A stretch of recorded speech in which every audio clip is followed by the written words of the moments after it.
2 நாட்கள் மகரிஷி அவர்களுடைய கவிதைகளை பார்த்து கொண்டு வருகிறோம். புதன்கிழமை, வியாழக்கிழமை. வெவ்வேறு கருத்துக்களில், வெவ்வேறு தலைப்புகளில் மகரிஷி அவர்கள் எழுதிய கவிதைகளை பார்த்துக்கிட்டு வருகிறோம். அரசியல், பொருளாதாரம், குடும்ப அமைதி, உடல் ரீதியாக, மன ரீதியாக, உயிர் பற்றி நிறைய விளக்கங்கள் மகரிஷி உரைநடை வாயிலாகவும் கவிதைகள் வாயிலாகவும் கொடுத்திருக்கார். கருத்துக்களை நிறைய பரிமாறிக்கொண்டிருக்கார் லெக்சர் மூலமாக. ஒவ்வொரு கவிதையிலும் அவ்வளவு ஆழ்ந்த கருத்துக்கள் இருக்கு. ஒரே துறையில கூட நிறைய கவிதைகளை சில சமயம் எழுதியிருக்காரு. அப்புறம் அந்த துறையை பற்றி, ஒரு துறையை பற்றி இன்னொரு துறைக்கு கவிதை எழுதும்போது 2 தொடர்புடையதா இருந்தா அதை பற்றின விஷயங்களையும் மறுபடியும் அதுல எடுத்து சொல்லியிருக்கார். இந்த மாதிரி இன்றைக்கு துறவு அப்படிங்கிற தலைப்புல ஒரு கவிதையை பார்க்க போறோம். இத பத்தி யார் பேசல? எல்லா மகான்களும் சொல்லியிருக்காங்க. சில பேர்லாம் ஆரம்பத்திலேயே சின்ன வயசுலயே துறவு வாழ்க்கையை எடுத்துட்டு இருக்காங்க. சில மகான்கள் திருமணம் செய்து கொண்டு அதுக்கப்புறம் துறவு வாழ்க்கையை எடுத்துட்டு இருக்காங்க. சில பேர் நல்ல பணக்காரங்களா இருந்து பட்டினத்தார் அந்த மாதிரி இருக்கிறவங்க எல்லாம் அப்புறம் துறவு வாழ்க்கைக்கு வந்திருக்காங்க. சில பேர் தவறான வழியில போய் கூட அதுக்கப்புறம் துறவு வாழ்க்கைக்கு வந்திருக்காங்க. சன்னியாசியா மாறி இருக்காங்க, ரிஷிகளா மாறி இருக்காங்க. அந்த மாதிரி நமக்கு நிறைய பேரு தெரியும். வால்மீகி, அருணகிரிநாதர், பட்டினத்தார், அந்த மாதிரி. ராமகிருஷ்ண பரமஹம்சர் அவர் திருமணம் செய்து கொண்டு அதுக்கப்புறம் துறவு வாழ்க்கை எடுத்துக்கொண்டார். நம்ம மகரிஷி வேதாத்திரி மகரிஷி அவர்களும் திருமணம் செய்து கொண்டு அதற்கப்புறம் துறவு வாழ்க்கையை மேற்கொண்டார். இந்த மாதிரி நிறைய மகான்களை பார்க்கிறோம். இப்ப துறவுன்னா என்ன? எல்லாவற்றையும் விட்டு விட்டு போகணுமா அப்படின்னா, யாதனின் யாதனின் நீங்கியான் நோதல் அதனின் அதனின் இளன் அப்படின்னுட்டு திருவள்ளுவர் சொல்றார். ஒருவன் எந்த பொருள்களில் இருந்து ஆசையை நீக்கிக் கொள்கிறானோ அந்த பொருள்களால் அவனுக்கு துன்பம் இல்லை அப்படின்ட்டு. ஆசைன்னா பேராசை. ஆசை இல்லாம இருக்க முடியாதுங்கிறது தான் வேதாத்திரி மகரிஷி நமக்கு உணர்த்திருக்கார். நம்ம தப்பா புரிஞ்சுக்கிறோம். எல்லா மகான்களுமே, திருவள்ளுவரா இருக்கட்டும், புத்தரா இருக்கட்டும், ஆசை இல்லாம இருக்க முடியாது, அது பேராசையா போகக்கூடாது. அப்போ தான் தனது பொருட்பற்று அதிகாரப்பற்று இது 2ம் கூடாது. அதுல இருந்து எந்த அளவுக்கு நம்ம விலகி இருப்போமோ அப்ப நமக்கு பிரச்சனை இல்லாம இருக்கும். அதுதான் துறவு வாழ்க்கை, ரெனன்சியேஷன் அப்படின்ட்டு சொல்றாங்க. எல்லாத்தோடையும் புலன்களோட தொடர்பு இருக்கணும். மனதால பொருள்களோடையோ இல்ல நபர்களோடையோ தொடர்பு விட்டு இருக்கணும். அப்படி இருந்ததுன்னா அது ஒரு துறவு வாழ்க்கை அப்படின்னுட்டு வேதாத்திரி மகரிஷி நமக்கு உணர்த்துறாங்க. இப்ப இந்த மாதிரி துறவுனாலே அந்த காலத்துல நம்ம என்ன நினைச்சிட்டு இருக்கோம்? எல்லாத்தையும் விட்டுட்டு காட்டுக்கு போய் சந்நியாச வாழ்க்கை வாழணும். அதுதான் துறவு வாழ்க்கை அப்படின்னு நம்ம நினைச்சுக்கிட்டு இருந்தோம். ஏன்னா அந்த காலத்துல மனிதர்களுடைய வாழ்க்கையை 4 விதமா பிரிச்சாங்க. பிரம்மச்சரியம், கிரகஸ்தம், வானப்பிரஸ்தம், சந்நியாசம். இது எல்லாருக்கும் தெரியும். ஆரம்பத்துல ஒரு குரு கிட்ட குருகுலம் அப்படின்னு இருந்துச்சு. அதுக்கு கீழே போய் நிறைய என்னென்ன நல்லதெல்லாம் கத்துக்கணுமோ அதெல்லாம் கத்துப்போம். எல்லா விதமாகவும் பின்னாடி இல்லற வாழ்க்கைக்கு தேவையானதுக்கு ஏத்த மாதிரி அவங்க ஒரு பயிற்சி முறையை கொடுத்துடுவாங்க. அதுக்கப்புறம் கிரகஸ்தம். அதுல இல்லறத்துல இருந்து கடமைகளை ஆற்றி அதுக்கப்புறம் வானப்பிரஸ்தம். சன்னியாச வாழ்க்கைக்கு எப்படி இப்படிலாம் தன்னை தயார் பண்ணிக்கணுமோ அந்த மாதிரி பண்ணுவாங்க. அதுக்கப்புறம் சந்நியாசம் அப்படின்னு. இப்ப இந்த மாரி அந்த காலத்துல வர்ணாசிரம தர்மம்னு இருந்துச்சு. எல்லா துறைகள்லயும், எல்லா சமூகத்திலயும் இருந்தது. அப்ப துறவுன்னா என்ன அர்த்தம்? எல்லாத்தையும் விட்டுட்டு போறது அப்படிங்கிறதா இருந்தது. அப்புறம் இன்னும் கூட, இன்னும் ஆழமா போனா, உலக இன்பங்கள்ல மனதை செலுத்தக்கூடாது. அதுதான் ஆன்மீக வாழ்க்கைக்கு ஒரு உயர்வை கொடுக்கும் அப்படின்லாம் இருந்துச்சு. அப்போ ஆனா அந்த காலத்துல ஒரு கூட்டு குடும்பமா இருந்ததுனால கூட்டு குடும்பமா இருந்ததுனால என்ன பண்ணியிருந்தாங்க, ஒருத்தர் வந்து அந்த மாரி ஒரு துறவு வாழ்க்கைய மேற்கொண்டா கூட, கூட்டு குடும்பமா இருக்கிற மத்தவங்க, கூட பிறந்தவங்க, சகோதர, சகோதரிகள் அவங்கலாம் அந்த குடும்பத்த பார்த்துக்கிட்டாங்க. ஆனா துறவு வாழ்க்கைங்கிறது அப்புறம் போக போக எப்படி ஆச்சுன்னா, குடும்பத்துல இருக்கிற கடமைகள செய்ய முடியாதுன்னா, துறவு வாழ்க்கைக்கு எல்லாரும் ஓடிடுறது. அந்த மாரி ஒரு தவறான விதத்திலயும் போக ஆரம்பிச்சாங்க. அந்த துறவு வாழ்க்கையில எந்த பொறுப்புமே இருக்காது. ரொம்ப வந்து சௌகரியமான வாழ்க்கை. எந்த கடமைகளையும் நிறைவேத்தணுங்கிறதுல பிரச்சனைகள்லாம் இருக்காதுன்னு நெனச்சுது. அப்புறம் அங்க போனதுக்கு அப்புறம் தான், அங்க இருக்கிற பிரச்சனைகள்லாம் எல்லாருக்கும் தெரிஞ்சது. ஆனா திரும்பி வர முடியாது. திரும்பி வந்தா, சமூகத்துல இருக்கிறவங்கலாம் ஒரு கேலிக்கு உள்ளாவாங்க அவங்கலாம். அதனால அவங்களால திரும்பியும் வர முடியாம இருந்துச்சு. அப்போ அந்த காலத்துல துறவுன்னா இப்படி விட்டுட்டு போறது, அந்த மாரிலாம் இருந்தது. அப்புறம் வந்து ஒரு மயக்க நிலையில இருந்துட்டு, அங்க போயிட்டு திண்டாடி, திருப்பி வர முடியாம இப்படியெல்லாம் ஒரு குழப்பத்திலயும் துறவு வாழ்க்கைய பத்தின நினைப்புகள்லாம் இருந்துச்சு. அப்புறம் போக, போக, போக மடத்துல இல்ல இந்த மாரி ஆன்மீகத்துல ஈடுபடுறவங்க, அவங்கலாம் வந்து ஒரு குரு கிட்ட போயி, அப்புறம் அங்க இருக்கிற கருத்துக்கள் தனக்கு ஒத்து வரதா இருந்தா, அதுக்கப்புறம் அந்த துறவு வாழ்க்கைக்கு போகணும் அப்படின்னு அவங்க ஒரு டிசைட் பண்ணி, அதுக்கப்புறம் போக ஆரம்பிச்சாங்க. சில பேர் தெளிவோட போனாங்க துறவு வாழ்க்கைக்கு. சில பேருக்கு அதுவும் முடியல.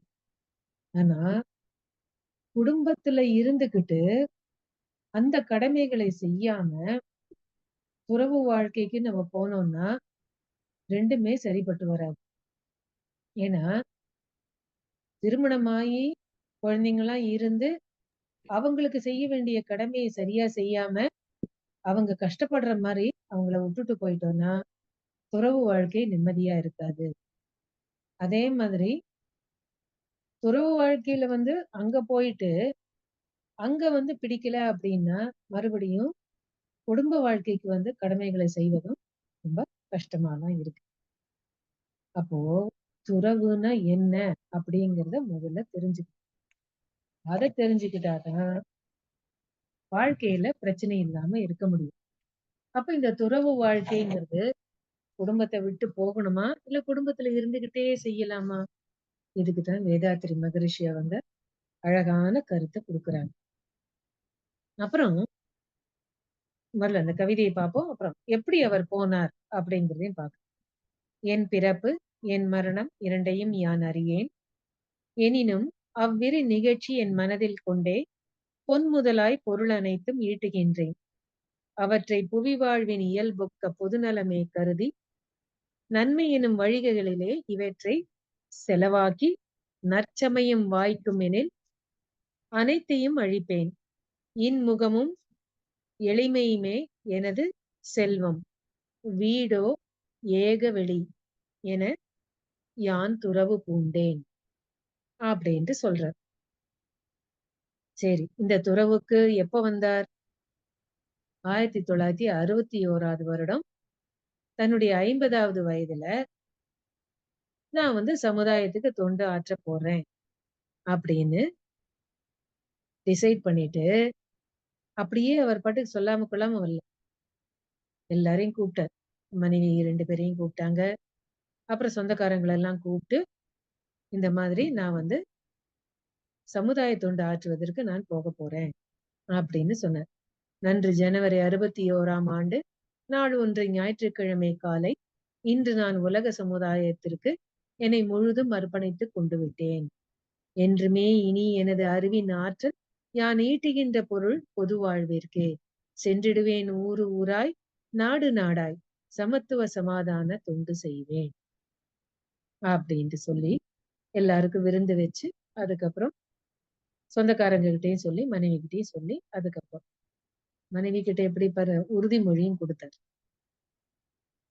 "மணமெனும் புனித முளை இணைப்பின் மூலம் மனைவியாய் இணைக்கமைந்த மங்கையே, நற்குணவதியே, பெண் குலத்தில் பெருமை மிக்க குலவிளக்கே, தியாகத்தின் சுடரே, உந்தன் கணவன் என்ற முறையினிலே ஆற்ற உள்ள கடமைகளில் சிறிதளவும் தவற மாட்டேன். பணமீட்டல், செலவழித்தல், அருத்தொண்டாற்றும் பண்பாட்டில் இன்று முதல் பொது சொத்தாவேன்." அப்படின்னு மனைவிக்கும் உறுதிமொழி குடுத்துட்டு 2 பேருக்கும்.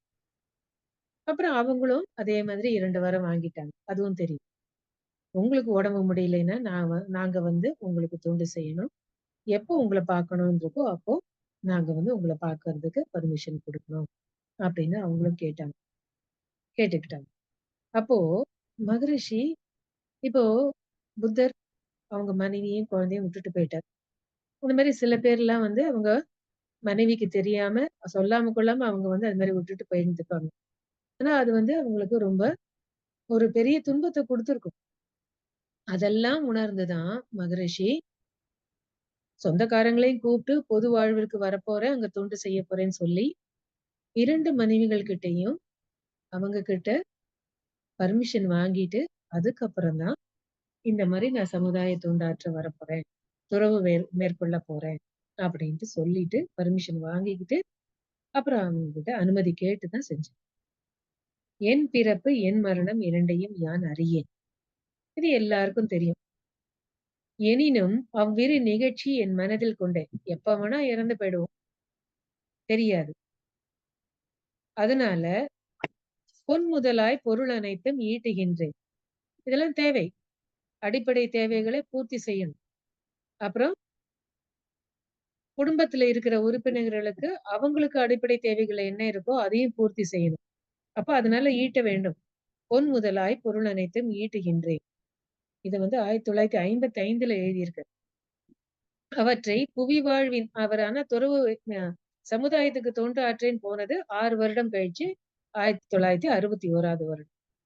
பொன் முதலாய் பொருள் அனைத்தும் ஈட்டுகின்றேன். அவற்றை புவி வாழ்வின் இயல்பொக்க பொதுநலமே கருதி நன்மை எனும் வழிகளிலே இவற்றை செலவாக்கி நற்சமயம் வாய்க்குமெனில் அனைத்தையும் அழிப்பேன். சோ எல்லாத்தையும் அவர் செஞ்சுட்டு வரார். நல்லா வந்து ஏன்னா, அவர் எவ்வளவு ஏழ்மையான குடும்பத்துல பொறந்தாருன்னு நமக்கு தெரியும். இருந்தா கூட, அந்த அந்த ஏழ்மை வந்து இது வந்து ஒரு விதி. இது என்னுடைய விதிதான். கடவுள் தான் இப்படி குடுத்திருக்காரு அப்படின்னு வந்து நினைச்சுக்காம, மதியால அத வெல்ல முடியும் அப்படின்னுட்டு என்னென்னலாம் முயற்சி எடுக்கணுமோ, அதுக்கெல்லாம் அதபடியெல்லாம் எடுத்து, தன்னுடைய அந்த பொருளாதாரத்தை உயர்த்திக் கொள்வதற்கு அவர் நெறைய பாடுபட்டார். அவங்க மனைவி அவங்களும் நெறைய உதவி செஞ்சாங்க. நல்ல பணக்காரரானார். அதுக்கப்புறம் அதுல நஷ்டம் வந்து, அதுக்கப்புறம் ஏழையா ஒண்ணுமே இல்லாமயே வெளியில வந்தாங்க. மறுபடியும் புட்டு வித்து அவங்க மனைவி அதுக்கெல்லாம் 2 பேருமே அவ்ளோ ஒத்துழைச்சாங்க. அதுக்கு என்ன காரணம் அப்டின்னா, இவர் செய்வது எல்லாமே சரியான விதத்துல இயற்கைக்கு ஒத்ததாக செஞ்சுட்டு வந்திருக்காருன்னு அவங்க 2 பேருமே உணர்ந்துக்கிட்டாங்க. ஏதோ ஏமாந்து போயோ, இல்ல குடும்பத்துல கடமைய செய்யாம, நான் வந்து பொதுநலம் கருதி சமுதாய தொண்டு ஆற்றுவேன். அப்படிதான் நான் செய்வேன். எனக்கு குடும்பத்த பத்தி கவலை இல்ல. அப்படின்னும் அந்த மாரிலாம் போல. குடும்பத்தில இருக்கிற உறுப்பினர்கள் எப்படி அவங்களுக்கு வந்து அடிப்படை தேவைகளை பூர்த்தி செய்து குடுக்கணும். அவங்களுக்கு பாதுகாப்பு, பராமரிப்பு இது 2ம் எப்படி குடுக்கணுங்கிறதையும் உணர்ந்து அதையும் செய்துட்டு வந்திருக்கார். அதோட குடும்பத்தோட தான் தனது அப்படிங்கிற அந்த எல்லை கட்டிக் கொண்டு இல்லாம, இறைநிலை தனக்கு உள்ளுணர்வா குடுத்த விஷயங்களை தான் மட்டும் வச்சுக்க கூடாது. தன்ன சுத்தி இருக்கிறவங்க, உலகத்துல இருக்கிறவங்க எத்தனையோ பேர் கஷ்டப்படுறாங்க. தான் கஷ்டப்பட்ட மாரி மத்தவங்க கஷ்டப்படக்கூடாது. அப்டின்னுட்டு அந்த எண்ணத்துல குடும்பத்துல என்ன பொறுப்பு செய்ய இருக்கோ, அது எல்லாத்தையும் செஞ்சுக்கிட்டே, சமுதாயத்துக்கும் தொண்டு ஆற்ற வேண்டும். இறைநிலை தனக்கு என்ன மாதிரி விஷயங்களை குடுத்திருக்கோ, அத எல்லாருக்கும் நான் கொண்டு போய் சேர்க்கணும். உலகம் முழுக்க எல்லாரும் கஷ்டப்பட்டுட்டு இருக்காங்க. அவங்களுக்கு கொண்டு போய் சேர்க்கணும். அப்படிங்கிற எண்ணத்தோட தான் தன்னுடைய 50வது வயதுல பர்மிஷன் வாங்கிட்டு, அனுமதி வாங்கிட்டு சமுதாயத்துக்கு தொண்டு செய்ய வந்தார்.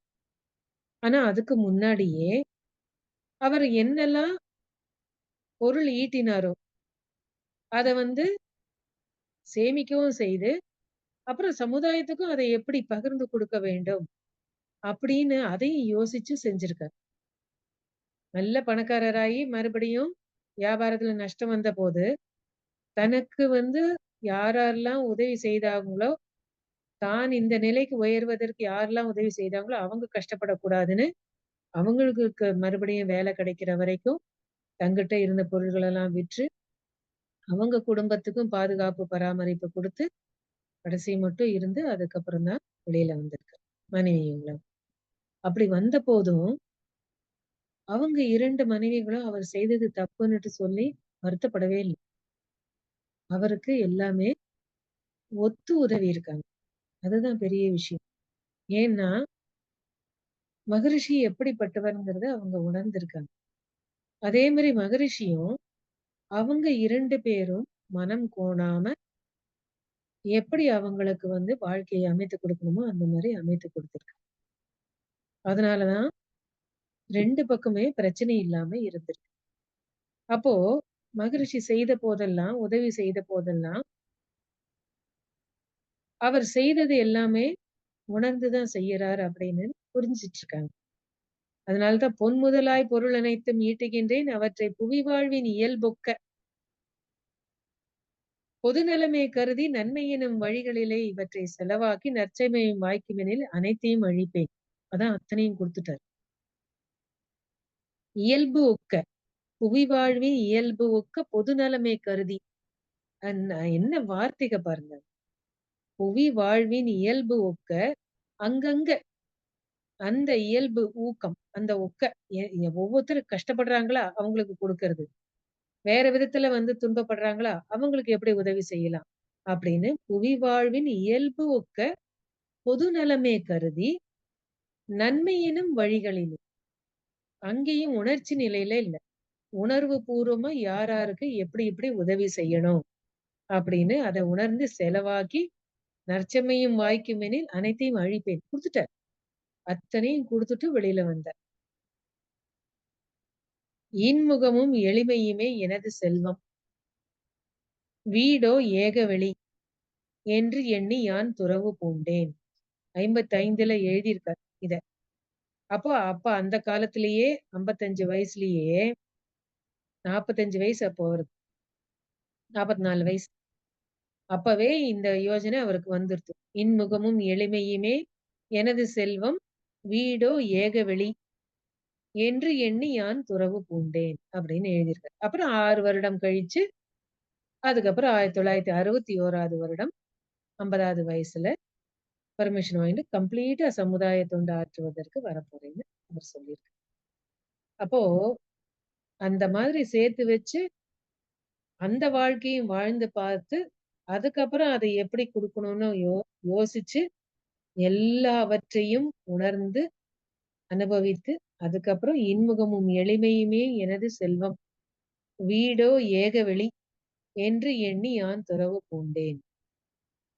அப்படின்னு ஒரு பற்றற்ற நிலையில இருந்து 55 44 வயசுலயே அத பத்தின உணர்வு வந்து அவருக்கு, அப்படி வாழ ஆரம்பிச்சு, அதுக்கப்புறம் இதுக்கு மேல வந்து நான் வந்து குடும்பத்த விட்டு சமுதாய தொண்டு ஆற்றணும் அப்படின்னு டிசைட் பண்ணி போயிருக்காரு. எவ்வளவு விழிப்புணர்வோட மகரிஷி செஞ்சிருக்காரு பாருங்க. அதுதான் அங்க பெரிய விஷயம். நம்ப வந்து நெறைய அந்த மாரி இருக்கிறதில்ல. குடும்பத்து கடமைய ஆற்றாம சமுதாய தொண்டு ஆற்ற சில பேர் போறது இருக்கு. இல்ல சமுதாயத்துக்கு ஒண்ணுமே செய்ய மாட்டாங்க. குடும்பத்துக்குள்ளேயே அந்த வட்டத்துக்குள்ளேயே நானு என் குழந்தைங்கன்னு அப்படியே சுத்தி சுத்தி வந்துகிட்டு, ஒரு எல்லை கட்டிக்கிட்டு, அப்படியும் வாழறவங்களும் இருக்காங்க. அப்படி இல்லாம மகரிஷி அதனால தான் கடமை ஆற்றுவது கூட தான், குடும்பம், சுற்றம், ஊர், உலகம் அப்படின்னு வந்து கடமைய ஆற்றணும். அப்படின்னுட்டு சொல்றாரு. இல்ல நம்ப ஒரு சமுதாயத்த சார்ந்தவங்களா இருந்தா, அந்த சமுதாயத்துக்காரவங்களுக்கு தான் என்ன சமுதாயத்த சார்ந்தவங்க அப்படின்னு அத கேட்டு தான் நம்ப வந்து வந்து உதவி செய்வோம். இது எல்லாவற்றையும் தாண்டி, எல்லா எல்லைகளையும் தாண்டி மகரிஷி ஒரு உலகளாவ ஒரு மனப்பான்மைய மனம் விரிந்து, அந்த அளவுக்கு அவர் வந்து ஒரு தொண்டு மனப்பான்மையோட சமுதாயத்துக்கு தொண்டு ஆற்றுவதற்கு 1961வது வருடம் வந்திருக்காரு. ஆனா 44வது வயசுலயே, "இன்முகமும் எளிமையுமே எனது செல்வம், வீடோ ஏகவெளி, ஒரு குடிசை அப்படின்னு கூட சொல்ல. ஏகவெளி என்று எண்ணி யான் துறவு பூண்டேன்." அப்படின்னு சொல்றாரு. அப்போ எந்த அளவுக்கு ஒரு பற்றற்ற நிலையில இருந்திருக்காரு பாருங்க. அப்ப இந்த மாரி ஒரு குரு தானே தேவை நமக்கு. தான், தனது அப்படிங்கிற அந்த இதெல்லாம் விலக்கி, பொது வாழ்வுக்கு ஆனா கடமையும் மனைவி அவங்களுக்கெல்லாம் கடமை செஞ்சுக்கிட்டு, அப்புறம் அது கூட இல்ல. அதுக்கப்புறம் கூட பிறந்தவர் சீக்கிரம் இறந்துட்டாருன்னு அவங்க குழந்தைங்களுக்கெல்லாம் கடமையெல்லாம் செஞ்சு ஏன்னா தான் குடும்பம் சுற்றம். அப்போ அந்த தம்பி சுற்றத்துல வரார். அவங்க குழந்தைங்களுக்கெல்லாம் வந்து கடமைய செஞ்சு, அப்புறம் ஊர், உலகம் அப்படின்னு எந்த வாழ்க்கையில தான் எப்படி வாழ்ந்தாரோ, அதையே நமக்கு அப்படியே பாடமா மகரிஷி வந்து குடுத்துருக்காங்க. அப்போ இந்த துறவுங்கிறது வந்து எல்லாவற்றிலும் பற்றற்ற நிலை. உ உல் உறவிலே கண்ட உண்மை நிலை தெளிவே துறவு. அது பொருளோட இருக்கட்டும், நபரோட இருக்கட்டும். அதுதான் ஒரு துறவு நிலை அப்டின்ட்டு சொல்றாரு. அது என்னன்னு என்ன சொல்லுவாங்க? டிட்டாச்ட் அட்டாச்மென்ட் அப்டின்ட்டு சொல்லுவாங்க. அப்ப இந்த குருவ நாம பற்றிக்கிட்டோம்னா, எப்படி இருக்கும்? நம்ம வாழ்க்கையும் அந்த மாரி தான் இருக்கும். அதனால தான் திருவள்ளுவர் கடைசியில என்ன சொல்றார்? "பற்றுக பற்று அற்றான் பற்றினை அப்பற்றை பற்றுக பற்று விடற்கு." யாரு எல்லா பற்றுக்களையும் வி விட்டுட்டு அந்த மாரி வந்து ஒரு தொண்டு ஆற்றுறாங்களோ, அவங்கள நாம பற்றிக்கிட்டோம்னாக்கா, நாமும் அதே மாதிரி பாதையில பயணிக்க முடியும் அப்படின்ட்டு சொல்லியிருக்காரு. அப்படிப்பட்ட குரு தான் நமக்கு கிடைச்சிருக்காங்க வேதாத்திரி மகரிஷி அவங்க. நம்ம நெறைய விளக்கங்கள்லாம் கேட்டுருக்கோம். ஜனகர் அவர் வந்து ஒரு பெரிய ராஜாவா இருந்தா கூட, அந்த மாரி ஒரு பற்றற்ற நிலையில தான் வாழ்ந்திருக்கார். நம்ம அத படிச்சிருக்கோம். நம்ம ராமாயணத்துல சொல்லியிருக்கோம். நெறைய பேர் அத உதாரணம் சொல்லியிருக்காங்க. சீதையோட அப்பா. ம ஒரு அவருக்கு ஒரு குரு பாடம் எடுக்குறார். எப்பொழுதுமே அவருக்கு வந்து அவருக்கு முக்கியத்துவம் குடுத்து, அவருக்கு வந்து கருத்துக்கள்லாம் எடுத்து சொல்வார். மத்த சிஷ்யர்களுக்கெல்லாம் ரொம்ப கோவம். இவர் ராஜான்னு தான் வந்து இப்படி வந்து மதிப்பு குடுக்குறாரு போல இருக்கு. நமக்கெல்லாம் இவ்வளவு மதிப்பு குடுக்க மாட்டேங்கிறாரே! அவருக்கு இவ்வளவு முக்கியத்துவம் குடுத்து பாடம் எடுக்குறாரே! அப்படின்னு எல்லாரும் வந்து பேசிட்டு இருந்திருக்காங்க. சரி ஜனகர் எப்படிப்பட்டவர்ன்னு இவங்களுக்கெல்லாம் தெரியணும் அப்படிங்கிறதுக்காக, ஒரு நாளைக்கு பாடம் எடுத்துட்டு இருக்கும்போது, இந்த மாரி வந்து இந்த ம ம இருக்கிற இடம் வந்து அந்த இதெல்லாம் வந்து பற்றி எரியுது. ஜனகரோட அரண்மனை அதெல்லாம் பத்தி எரியுது. அங்க இருக்கிற இவங்க மடத்துல இருக்கிற ஏன்னா இவங்களும் அவங்க மடம்லாம் அங்க பக்கத்துல தான் இருக்கு. அதெல்லாம் பத்தி எரியுதுன்னோனே, அவங்கவங்க என்ன பண்ணாங்க சிஷ்யர்கள் எல்லாம் விழுந்தடிச்சுன்னு ஓடினாங்க. ஐய்யய்யோ! நான் வந்து அத வச்சிருக்கேன், இத வச்சிருக்கேன், கோமணத்த வச்சிருக்கேன், அதெல்லாம் எரிஞ்சு போயிடுமேன்னு எல்லாம் ஓடியிருக்காங்க. ஜனகர் ஒண்ணும் அசையவே இல்ல. இந்த இவர் வந்து குரு வந்து என்ன சொல்றாரோ, அவர் பாட்டுக்கு கேட்டுட்டு இருந்திருக்காரு. அங்க போய் எல்லாரும் பார்த்தா ஒண்ணும் இல்ல. ஒண்ணும் கிடையாது. அங்க எல்லாம் பத்தி எரியல. ஒண்ணுமே எரியல. அப்புறம் எல்லாரும் திரும்பி வராங்க. வந்து பார்த்தாக்கா, ஜனகர் பாட்டுக்கு அவர் பாட்டுக்கு எல்லாம் கேட்டுட்டு இருக்காரு. குரு என்ன சொல்றாரோ அத அப்படியே கேட்டுட்டே இருக்காரு. அப்பதான் தெரியுது. அப்புறம் குரு சொல்றார், "பாருங்க, நீங்கள்லாம் வந்து எனக்கு சிஷ்யர்கள், சன்னியாசிகள். ஆனா நீங்க வந்து பற்றி எரியுது அப்படின்னு சொன்ன உடனே எரியுதுன்னு உடனே விழுந்துருச்சுன்னு ஓடுனீங்க. ஆனா ஜனகர் அவ்ளோ பெரிய ராஜா, அவ்ளோ சொத்து இருக்கு. அரண்மனை எரியுதுன்றத கூட அத பத்தி கவலைப்படாம, என்ன கருத்துக்கள் நான் சொல்லிட்டு இருக்கேனோ, அத வந்து கூர்ந்து கேட்டுட்டு இருந்தார். அதனால தான் இவரு ராஜாவா இருந்தா கூட எந்த அளவுக்கு பற்றற்ற நிலையில வாழ்ந்துட்டு இருக்காரு அப்படின்னு உங்களுக்கு தெரியணும். அதனால தான் இவருக்கு அந்த பாடங்கள் எல்லாம் முக்கியத்துவம் குடுத்து நான் வந்து அவருக்கு எடுத்துட்டு இருக்கேன். இப்பவாவது நீங்க புரிஞ்சுக்கங்க அவர் எப்படிப்பட்டவர் அப்டின்ட்டு சொல்லுவாங்க. அப்ப அந்த மாதிரி தான் தான் தனது பொருளோடும், நபரோடும் பற்றற்ற நிலையில வாழ்ந்தோம்னா பிரச்சனை இல்லாம இருக்க முடியும். அப்படிதான் மகரிஷி வாழ்ந்து காட்டியிருக்கார். அப்படிப்பட்ட குரு நமக்கு கிடைச்சிருக்காங்க. அப்ப அவர் சொன்னது எல்லாமே மறுக்க முடியாத உண்மை, மறக்கக்கூடாத உண்மை. அதனால இந்த பயிற்சிகள் எல்லாம் செய்து மேலும் மேலும் நாம் உயர்ந்த நிலைக்கு செல்வோம். வாழ்க!